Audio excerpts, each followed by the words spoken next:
Welcome to এক্সজিআইএছ academy. আজি আমি আলোচনা কৰিম অসমৰ এটা গুৰুত্বপূৰ্ণ জনজাতি তিৱাসকলৰ বিষয়ে, যাক লালুং বুলি কোৱা হয়। এই বিষয়টো APSC বা অসম গভৰ্ণমেণ্টৰ বিভিন্ন ধৰণৰ এক্সামৰ কাৰণে অতিকৈ গুৰুত্বপূৰ্ণ।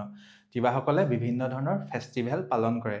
তাৰ ভিতৰত গুৰুত্বপূৰ্ণ উৎসৱসমূহ হৈছে বৰক ফেষ্টিভেল, জোনবিল মেলা, খেলচাৱা, ৱাংচুৱা, জংকং পূজা আৰু লাংখুন পূজা।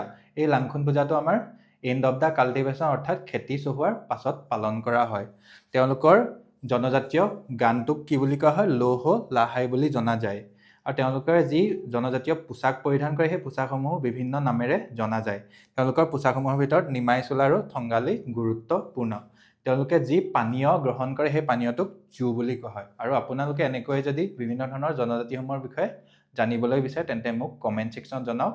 আৰু আমাৰ এক্সজিআইএছ একাডেমি চেনেলটো লাইক, ছাবস্ক্ৰাইব এণ্ড শ্বেয়াৰ কৰক। ধন্যবাদ।